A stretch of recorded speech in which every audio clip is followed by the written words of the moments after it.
Welcome to Talkin' Shit, the podcast where we get real about the unfiltered truths women face in the quest for perfection. I'm Jana, your host, a dietitian and fellow woman navigating the pressure to have it all together, the perfect body, career, relationships, and making it all look effortless. Who set that standard anyway? Here, we're calling out the diet fads, hustle culture, beauty standards, and everything else that keeps us feeling stuck. But we're not just venting, we're diving into how to break free and rewrite the rules on your terms. So, grab a coffee or a glass of wine and let's talk some shit. Together, we'll uncover how to live a life that's unapologetically yours. This is Talkin' Shit. Let's dive in. All right, everyone, welcome to Talkin' Shit. I am super excited to have Callie with us today. Yay. Callie and I are new friends. I will say we met at a mixer and just like instantly hit it off. And Callie is doing all the things in the health and wellness space as well. And we just got to chatting on a really important topic that we'll dive into a little bit more. But first, before we get into it, Callie, thank you for being with us here today and for talking some shit. Let me have you introduce yourself so that people know who you are and where they can find you. Most definitely. Well, first and foremost, thank you for having me on here. I was so excited when I heard that you were doing this. So, as she said, my name is Callie Pierce. I am a health and wellness specialist, essentially. And what that takes on is I'm a personal trainer, nutrition coach, and I'm also in the corporate space. So, diving in with corporate companies, analyzing benefits, and how we can bring a better workplace and a work-life balance to you, no matter where you're at. So I'm super excited to be here and talk some shit because this is why I got into the industry in general, is because I was tired of diet culture lies and what I faced myself, which I'm sure we'll get into. So if you're interested in following me, learning a little bit more, you can follow me on Instagram at Callie, CALLIE _ and then it's MAR, the number 10. So my maiden name. And then also on Facebook, my team and I have a community Facebook group called Team Callie Fit. And so you can find me on those two places or at www.calliefit.com. So thank you for having me. And I'm super excited to see where this goes. Yeah, and we'll make sure to link all of that so it's easy access as well. Okay, Callie, you already said something super interesting. You said the diet culture lies. Okay, tell me more about that. What were some lies that you found for yourself that are really not helping individuals, but it's maybe hurting them even more? Oh, I believed them all when I first started out. No eating after 8, carbs make you fat. And I'm actually a super competitive person. This is horrible, and I do not condone this, but I used to compete with myself to see how few calories I could eat in a day, thinking that that would actually get me to lose the most weight. And I did lose weight, but I was constantly inflamed, fatigued, exhausted, all of the side effects that come with essentially not having any energy. So if it's out there, the magic quick fix 30-day detox, I've tried it all. And I am here to help put an end to that so that no woman is ever led down that rabbit hole of disappointment that I faced for so many years. Oh my gosh. Okay. So I have to hold that space for a little bit because the disappointment aspect is something that is so fascinating to think about because so many women, like the women that I coach, right? Like they are chronic dieters. They have tried anything and everything out there and they feel disappointed in themselves and their body versus feeling disappointed in diet culture. Right. And so Yes. when we can really remove that disappointment from themselves and their body and place it where it deserves to go, there's so much healing that happens. But it's so fascinating to me, right? Like we're both health and wellness experts. And the fact that this information is still out there, that women essentially need to starve themselves in order to get to a healthy perspective or a healthy weight or a healthy lifestyle is just very fascinating to me. So how can we start shifting that narrative? Yeah, I really think it all starts honestly with building each other up. And I know that that sounds cliche, but in a world of social media and Instagram and comparison, we constantly compare, whether it's the food we eat, the clothes we wear, how we look.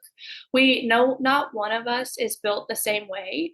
And I think we're all way too negative on each other And then that is a negative reflection upon ourselves. So it's as simple as starting to share the information. I know you and I joked whenever we first met. We're like, oh my goodness, like it's so nice to meet a friendly woman that we feel like we can actually support each other and not have to be in competition.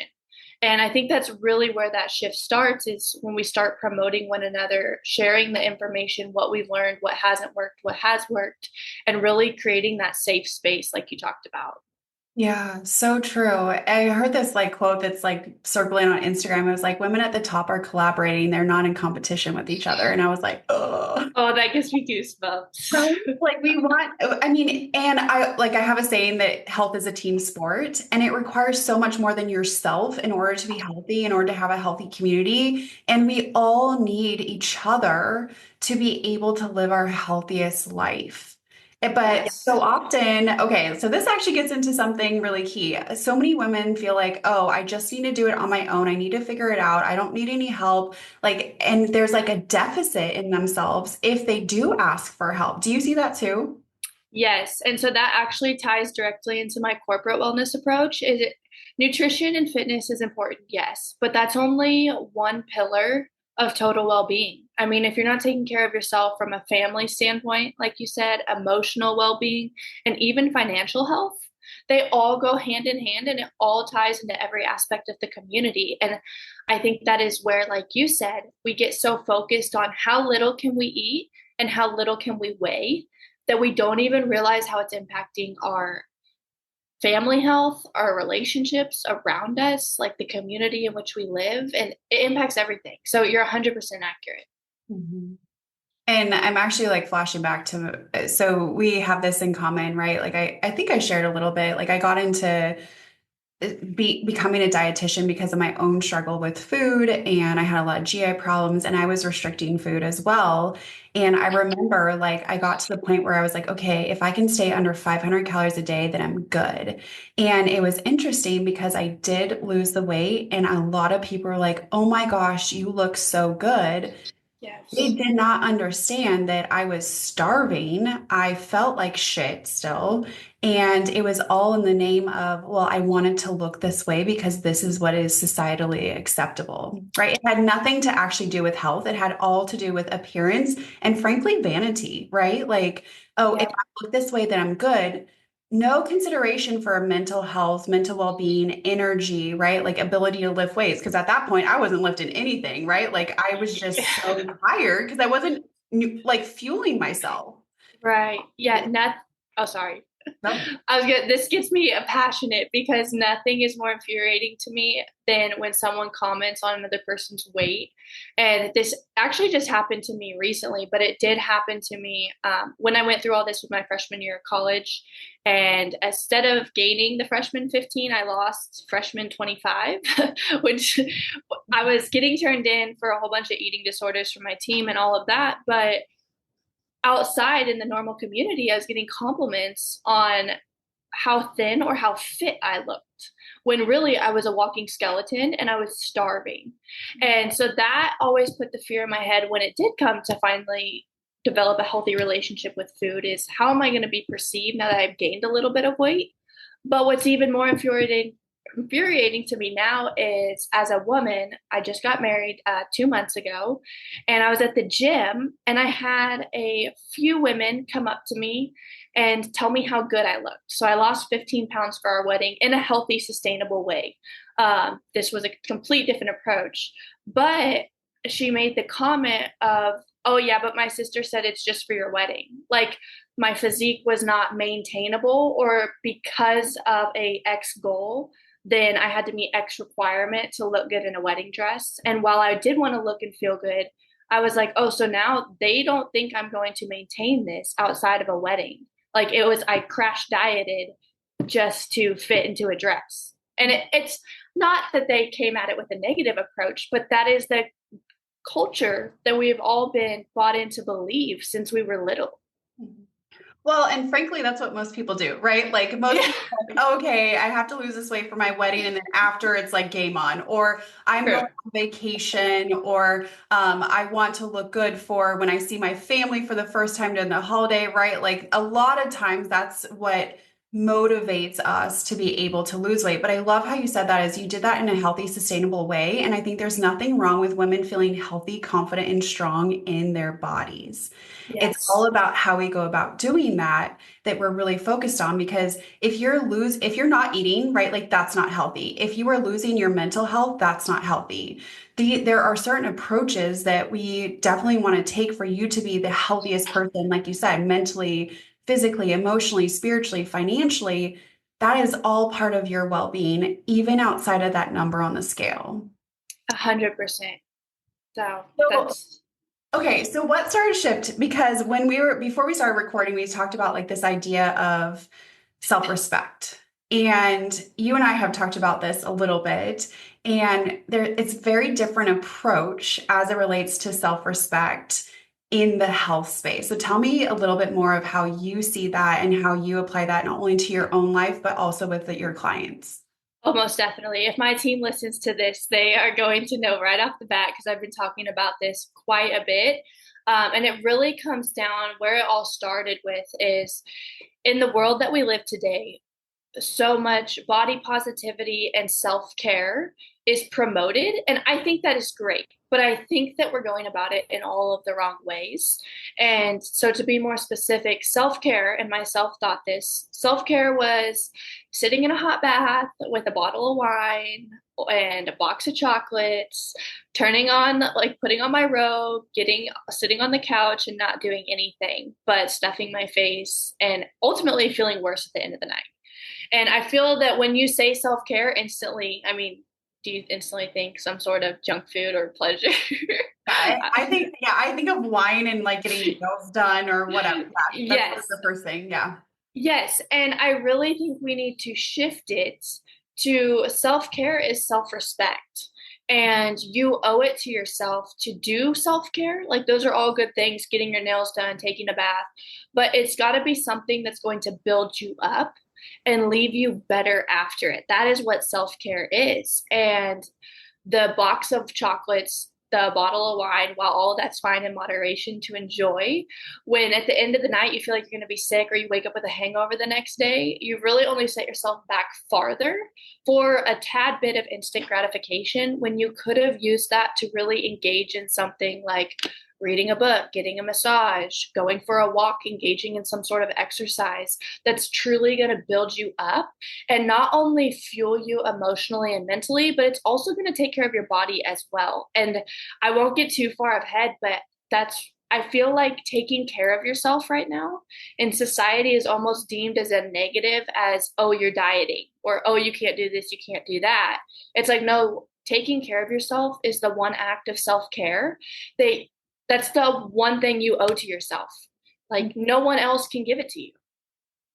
Okay, let's totally talk some shit on this. Like, because I know that we both have examples on this, and we really want to call this up to create, frankly, a higher standard in society. So you said that oftentimes, like that self-care aspect, I'm assuming just based on our conversations and experiences, is a lot of times when you are actually engaging in real self-care, people oftentimes make fun of you for that. Yes.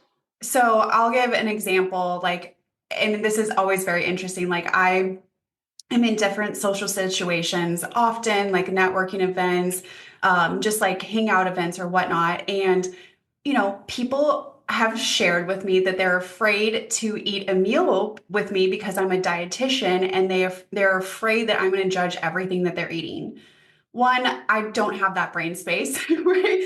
Like there's like so many other things, and it's not my job to judge at all. Like that's not my job as a dietitian. However, I have experience where others have judged me based on the foods that I eat. Either which way I go, right? Like if I have a banana, people are like, "Oh, she's a dietitian, she's eating healthy."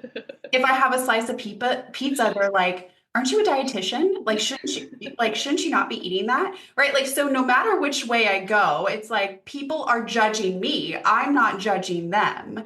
And that Yes. gets into a lot of what they're experiencing in their own world.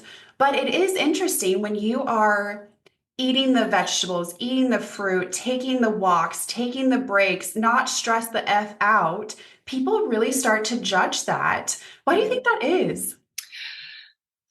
Well, I've been doing a lot of research on this. I totally experienced the same thing, so you're not alone.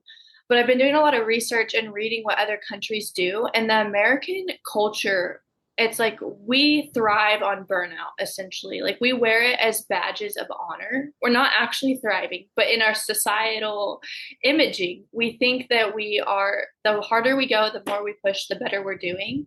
And most other countries, they take the time, they take siestas, they take breaks from work, they have 4-day work weeks, they have shorter hours, like they actually pause to enjoy.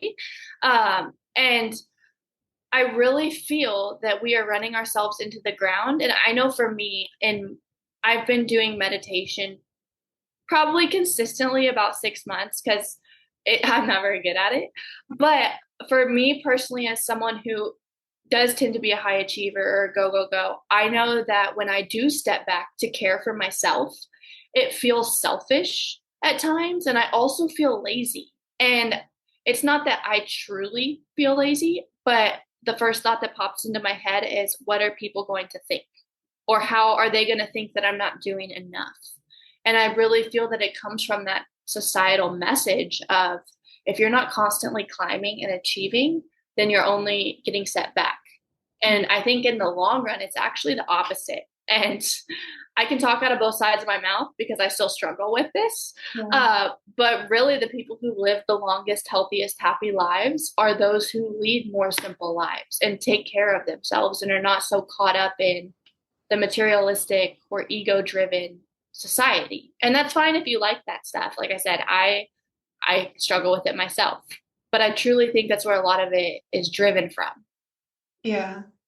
Do you think like this is just quite, I don't actually know the answer to this, but what came to mind, like when you were sharing that, is if like the comparison aspect or the jealousy aspect of like, and I've heard, a lot of my coaching clients have actually shared with me, like they get this internal narrative of like, who do you think you are to be able to take the break? Or who do you think you are to be able to have a coach to help you with this? Or who do you think you are to not be stressed out or not have to hustle for your self-worth? Like, who do you think you are? And that is a big one that certainly I personally struggle with. And it's like, okay, answer that question. Yeah. Right? That's a question that gets answered. Like, who are you? Like, who are you actually? And that gets really deep into you were worthy upon arrival, right? Like you were worth it as soon as you were created. And you don't have to hustle to be seen, to be heard, to be whatever it is that you are trying to achieve in all those things that you think are going to get you there. And then on the flip side, right? Like women will be like, I'm just never enough. Mm-hmm. So Yes. when you actually start to respect yourself, respect your boundaries, engage in true self-care, I imagine that there is or we should prepare people to have some pushback because it's so counterculture and it's so counter, frankly, what we as women have been told is acceptable in society. Yes.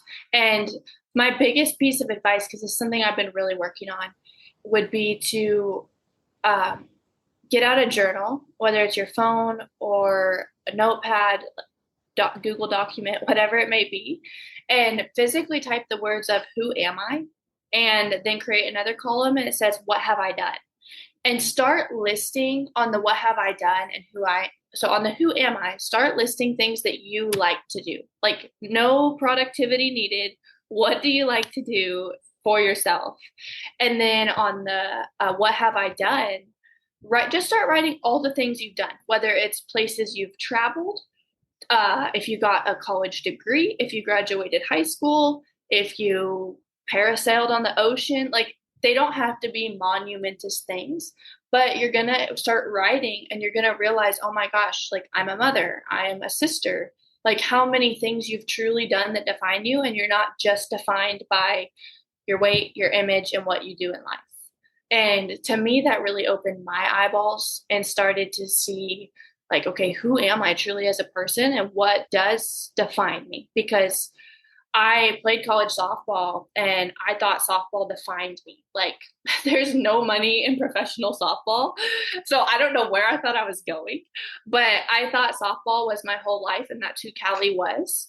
Until the point that I was so burnt out because I drove myself into the ground that I haven't touched a softball since. So it's like, as I'm going on to my entrepreneur journey, I have this conversation with myself frequently of we're not, I'm my own boss. So there is no time off. Essentially, there is no work hours. Like there's no structure. It's what I create. And so I've been really working hard of we're not going to drive ourselves into the ground to make this miserable, is we're going to see how well we can elevate ourselves while elevating others. And so that's my biggest piece of advice is start there with that journal prompt and then see what comes out on paper because likely it's a lot of things you forgot you've even done. Yeah, that self-reflection, that self-awareness can be so powerful, right? Because our brains are meant to connect with more negative than positive. And so journaling just in general can be so helpful to rewrite that internal narrative to really see you, the person, as the whole person that you are, not Yes. maybe the lack that you see. But also, Callie, I love that you brought that back to like weight and image, is because I often see women in the desire to lose weight or look a certain way because once they achieve that, then everything in their life will be good. Yes. Right? Is Like, it okay, like if I weigh 10, 20 less pounds, then all like everything in my life will be controlled. And that's not true. Like sadly, it's not true. If that was the way life was, I think it would be so much easier. But with would. 10, 20, however much weight, like life is still life. Yes. So how do we navigate that when, yes, certainly, right? Like it could be really healthy to lose weight. And I'm Mm-hmm. not against weight loss. And you kind of mentioned that a little bit earlier of like this idea of body positivity, which I think you and I both agree it went too far. Like we need Yeah. to come back to the middle of like, okay, let's reel it in a little bit. And weight loss does not have to be a bad thing. Again, it's all about how you do that. But how do we start the process of losing weight and also building realistic expectations that as you lose weight, your life is still going to be your life? Yes. Well, when I always talk to my team and my clients, I always tell because everyone approaches me nervous or think that I'm going to judge them as well. And there's definitely no judgment. And with the whole body positivity is we all take different shapes and sizes. Like I can tell you, I'm the thinnest and healthy weight that I've been, but the jean sizes are still not what I thought in my head they would reflect. So I always tell them that you don't need to be like a chiseled Greek goddess. That's not what we're talking about for body positivity. But we want to have more so health in our numbers, in our energy, and how you feel in your mood, in your sex drive. Like so many other things go into body positivity and looking and feeling confident. And so I think how we start to shift that and where we start to shift that is truly breaking it down to the very bare bones of keeping it simple. And I can tell you right now, supplements, I take supplements every single day and they really do help.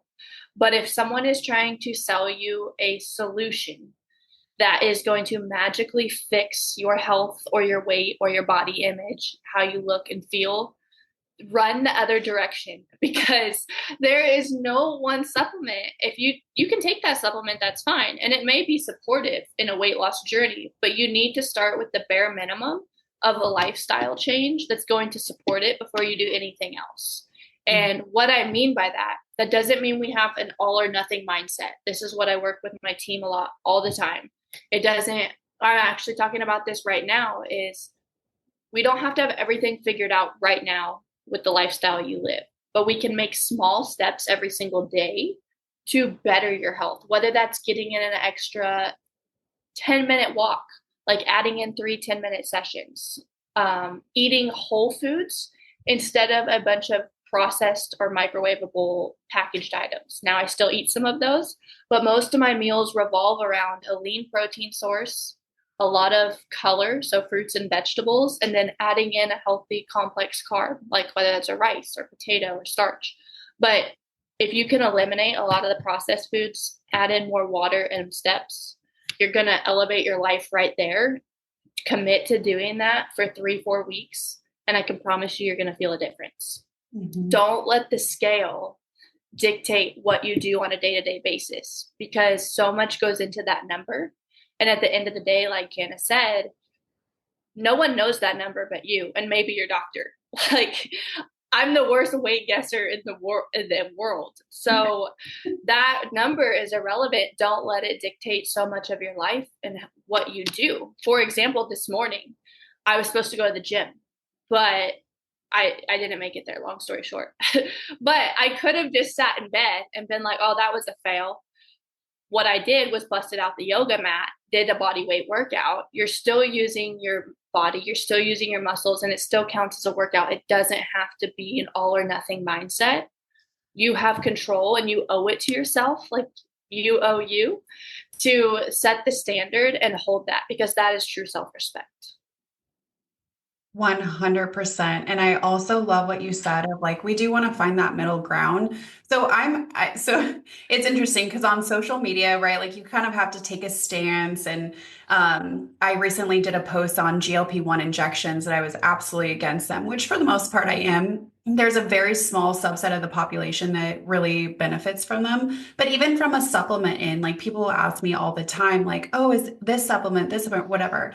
And yes, they can enhance, like you said. However, I want to see women put in the work. Mm-hmm. Plain and simple, because you know why? It builds confidence and it builds pride in themselves. And if a woman is confident in herself and she feels proud of herself, job done. Right? Yes. Like that is the goal. Like, and confidence does not come through thought. Like you cannot think your way into confidence. You have to act your way through confidence. And so I want to see you put in the work, because yes, at the end of it, you're like, oh, I did it. And then you feel super proud of yourself. And then you're like, I can do it again. Right. And this goes into that motivation factor, right? Like so many people are like, oh, I just need to feel motivated to do the thing. And I'm like, you're never going to feel motivated. I feel motivated maybe like 5% of the days in the year. Like, it's just not like, it's not something that is inherent, right? Like in who I am. Like I'm not looking to feel motivated or to do the action, because I know that the action is actually going to really benefit me. And I know once I'm in action, then I feel motivated. So we're coming into that time of year, right? Where motivation maybe kind of like dropping a little bit, like super excited come the new year, like really making some changes, which is fantastic. We want to continue to support that. And then it's like, real life starts happening and it's hard to keep up with the workouts. It's hard to keep up with the diet, right? Like, again, real life starts happening with kids if you have kids, or animals if you have animals, like whatever it is, life starts a life. And we start to move away from our health goals. How can we really keep that focus, and not the motivation, but keep the focus on someone's health goals without feeling like they have to do all the things in order to get the results that they're looking for? Well, I think I love that you talked about that, because it's so true and life does happen. And just because you get it figured out doesn't mean life is not going to change. Like it comes in chapters and every chapter looks a little bit different. And I do think we touched on it a little bit in the beginning, but leading into a community is really key for that. And whether it is through a nutrition coach or your church group or Facebook group, like there's thousands out there. But when you can lean in, share your struggles, ask those questions, and it's hard. I'm not going to lie. Like being vulnerable is very hard to do. But the one thing I've learned through this journey in talking is we are all struggling with the same thing in one way or another, whether it's with kids or with pets or in life, or like as females, I feel like we're all going through some degree of the same thing. And when life does get hard and you have that community that you can lean into or ask questions, or even just someone to give you a pat on the back or cheer you on, that really can make all the difference in what I've seen of whether people continue to push forward or allow it to go back. And I think along with that community, like I mentioned in the chapters, it's important to give yourself some grace. So the self-care, the grace, like I'm not saying go be a boot like camp instructor and run yourself into the ground. That is not what I mean by self-care. Allow yourself that grace when you need it, but know that you can be flexible. Whether that's an at-home workout or maybe it's just a walk for the day, or there's times your life where you do get to the gym and you have all the meal prep figured out. Other times you're just lucky to throw some chicken breast in the crock pot and call it good. But I do know that whenever you take a moment to plan, even for the unplanned, like I said, throw the chicken breast in the crock pot, it'll all work out and you have a strong community around you. If you need a community, like I said, Callie Fit, our Facebook group is completely free. So if you just need a place to go vent, please do. But I think having the community and then giving yourself the grace to know that there will be ebbs and flows on this journey, because that is the one biggest thing I see is people hit their goal weight, like you said, and they expect life to be better. But I also see them, it's like, okay, we're done. Like we hit our goal weight, we're there, we get to stop. And it's like, no, the sooner you can fall in love with the process, the lifestyle, and the journey of it, because essentially the only time that the journey ends is when we're no longer here on earth. And none of us want that right now. So what that means is fall in love with the process, fall in love with taking care of yourself, because once you hit your goal, it's not like we're done. Yeah. So as you were talking about motivation and how really it sounds like you stay motivated is allowing yourself that flexibility to not have it all perfect, or like that black and white thinking of like it either has to all be there, right? Like you have to meal plan, you have to hit the gym, you have to drink your water, you have to do whatever else is on the list. Yeah. It sounds like you stay motivated because you have that flexibility. So if you didn't make it to the gym, which you wanted to do, you still said, okay, I can shift this and I can still engage in a movement practice. It's going to look different, but I'm still going to move my body. Or, okay, I can't meal prep all the meals this week, but I can put a chicken in the crock pot. And that is what keeps you in action versus inaction and completely out of the game. I always like to say, okay, we got to find ways to keep you in the game, right? Like it's the game of life. And that's a competitive side that comes out. Like, Yes. I play sports and I get like super competitive with like quite a bit of things actually. But I'm always like, okay, 1 point wins the game, right? Like, no, I don't know anyone out there that's not going to cheer for their team and go wild because they only won by 1 point. Yeah. They're going to say, my team won. Yeah. And so, what was the score? Yeah, what was the score? 0-1. Sweet, you won. That's all I'm looking to do, like when I'm supporting my coaching clients, right? Like, how can we get 1 point on the board? Because that's going to keep us going. Yes. And with my team, our saying is progress over perfection. Mhm. Because I've done perfection. Like I said, I played softball and it was perfection. Like if the day was not perfect, it was a failure. And it got to the point, and why I'm sharing this is when I stopped playing, I didn't work out for 6 months. And what I see with a lot of my clients is if we've gone from doing nothing to trying to do everything every single day, the fall off rate is so much higher because they feel like they failed or they feel like I'm disappointed in them. And I tell them from the beginning, this is not about perfection. This is about progress. And if you can move forward every single day, if we have a hiccup, that's okay. My rule is we don't miss twice. So we are in control of our actions and we control the controllables. You always have control what goes in your mouth. And even I've even had the wildest circumstances. You can throw out like barbecue potluck at a picnic in the park, and I can promise you there's going to be some sort of protein option and some sort of color. And it's definitely a place too where this is a life. We are competing and we are owing it to ourselves, but you also owe it to yourself to have some of that fun foods, those memories in moderation too. So like I said, this isn't boot camp, but if you can hold the standard and also allow yourself to live life and you chase that progress, not perfection, you're going to go so much further. Yeah. When you think of the UOU, what comes to mind for you? Well, it has shifted because in my head, when I translate that, it's me versus me. And so it used to be a negative connotation. of no one is going to work harder than me, no one is going to outperform me, more of that like burnout mentality.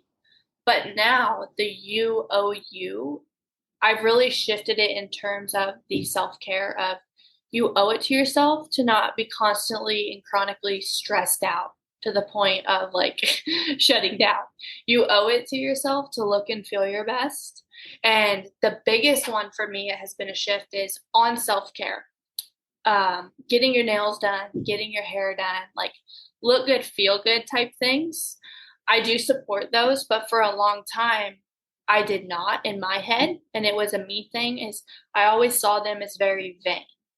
And it was totally so like the people that would get them, I would instantly judge, and not in a judgment like onto them, but a judgment within my own, like it was a me problem. As I saw women, beautiful women, who were taking care of themselves and feeling their best. And I knew over here, I was running myself into the ground and not feeling so hot. And it was when I shifted my mindset of self care is not vain, it's actually essential. That the you owe you. You owe it to yourself to not run yourself into the ground, but also at the same time, you still owe it to yourself to hold the standard and take care of yourself. So it's a very fine line. And I think that both sides are important, but I feel like a society, we tend to take it to one extreme or the other, and we need to find that middle ground as one. Mm-hmm. Okay, my mind is going wild. But I was like, yeah. I want to know what it means to you too. Yeah, I'll definitely share a little bit on that. First, though, I want to. Okay, what comes to mind is that, like, we've talked about judgment a little bit, like as it relates to self-care, food, all that stuff. And a lot of women that really struggle with their weight have said, like, I've been judged for my weight my entire life. What oftentimes is forgotten is that that woman that is a healthy weight or skinny, right? I'm kind of air quoting that, or I'm just going to keep it in like a healthy weight, has also been judged her entire life. Yes. And so it's not a weight thing, it's a judgment thing. Mm-hmm. Right? So any way women go, they can't win. Even within like us women, right? Like, and that I think goes back to what you said earlier, is like, instead of competing with each other, how can we collaborate? How can we support each other? Say like, keep going, like you should be your best self. And Yes. instead of saying like, I'm going to go back to like, yes, it sucks to be teased and judged. However, it is irregardless of weight. I've heard from both ends, whether it be someone that is really struggling to maintain weight or someone, anorexia or super low weight, they've been judged. Someone at a higher body weight that is BMI, their classification is overweight or obese, they've been judged. Like every which way we go, individuals are judged regardless of weight status. And so baseline, I hope to have and expand that conversation of it's not about the weight, it's about the judgment. Yes. How do we start just supporting people as a whole, regardless of that number on the scale? Because on each side's struggling. Yeah, they are. I hear it too. And it does come from that judgment of we're always picking each other apart. But I truly believe it comes from first picking ourselves apart. Because I know I still do, like it's a daily battle, positive self-talk, but we pick it when we're picking ourselves apart, and then we're going to compare to someone else. Oh, I love her hair. Like, why don't I have her hair?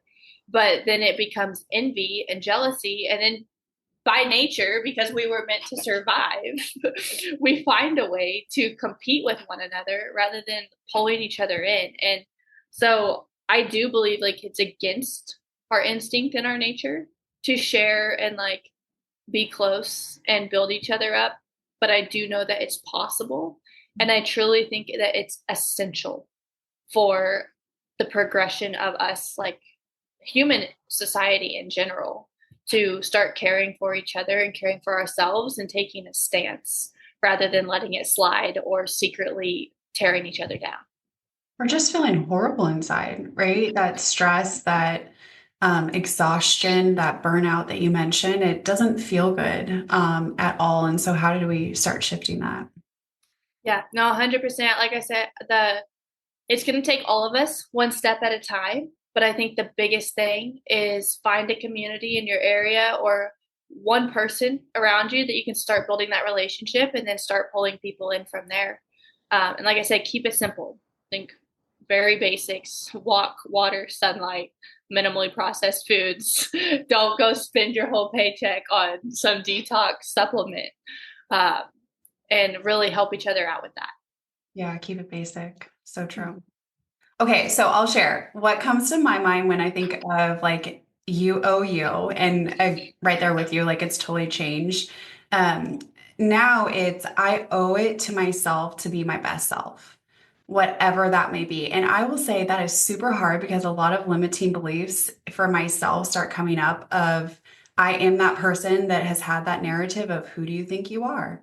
It's like, oh, like especially on like social media or even doing this podcast, I'm like, who am I to be having these conversations and like doing all, and it's like, well, my name is Jana. Hi, nice to meet you. Right. And let's start having these conversations because it's been something, and actually this is part of my spiritual practice. It's been something that God has just been putting on my heart of you need to open up this conversation to allow more women to open up that conversation because this is part of the healing process for us women as a whole.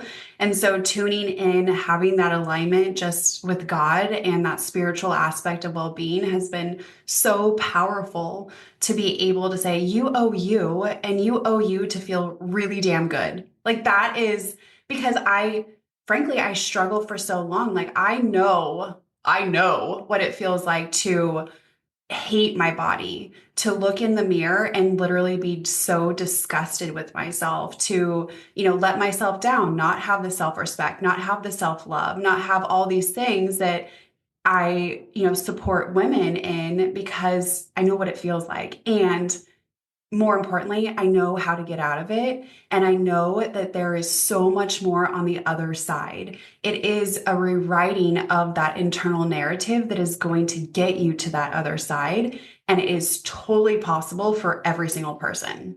Totally possible.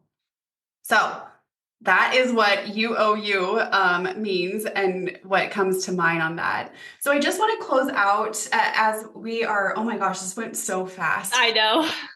We talk about so many things, which is very common with talking shit. Like there's just so many things that, us women want to talk about and that impact us from feeling our best. But if for someone that really resonates with this, or they're like, yeah, I owe it to myself and I'm going to keep going and I'm going to take care of myself, not in maybe some of those like bougie ways that really don't help them with feeling better, right? Like don't help with that stress, don't help with that burnout factor. Like what's that first step that they can start taking to start to or continue to better themselves? Yes. Well, first and foremost, I don't want to gloss over that your you was gave me goosebumps. So 100%, I absolutely love that. When it comes to people looking to start, honestly, the best thing you can do right now, no dollars invested, get out a piece of paper, open the notes in your phone, make a little daily checklist and have it say water intake. So whatever you're currently taking now, I would say aim to up it at least 30 ounces or half your body weight in water. Um, Walk 30 minutes a day, whether that's all together or broken up. So we have water, walk. And then I would say the third one being whole foods. So at least 3 solid meals. And because a lot of us skip breakfast, and then that leads to crash and a whole bunch of mess later in the day. 3 solid meals with a protein, produce, starch option. And then the fourth component, some sort of betterment or enjoyment for yourself. Do something, it doesn't have to be productive, but one kind thing for yourself: whole foods, water, and walk. And then do that checklist every single day for a month. Check it off every single day that you do the marks. If you miss a day, that's okay. Don't miss twice. Jump right back in. It's not starting over. We're just picking up. And then see how your life is different in a month and keep going from there. So, no, I didn't say anything about buying supplements or paying some outrageous gym membership or anything like that. All of those are great things to add on and can come. But if you need somewhere to start or just jump back on the wagon, or we fell off from our New Year's resolution, get back to water, walk, whole foods, and something kind for yourself that you enjoy doing. I love that because it also goes against this idea that health has to be super expensive. It doesn't. Yeah. Yeah, everything that you listed doesn't, it does take time, but it doesn't cost money. The Whole Foods, we could get into a whole debate on that. But yeah, stay away from Whole Foods. I love that. Like super, super simple, super easy, getting back to basics and really focusing on what does matter. Yes, keep it simple. Don't overcomplicate it. And if someone's trying to tell you that it's harder than that, run the other direction. Yes. Yes.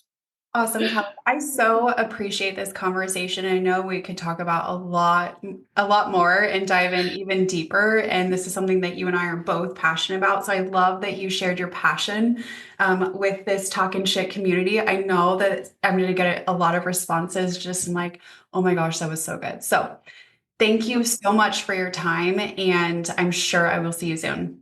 Well, thank you so much for having me. And likewise. This has been Talkin' Shit. If you like this episode, please give it a thumbs up or leave a review on the Apple Podcast app. If you want more episodes, click that subscribe button. And if you want to learn more, visit healthwins.org. Talkin' Shit is produced and hosted by me, Jana. This production is also made possible by the Community Media Access Collaborative. Learn more at cmac.tv. See you next time.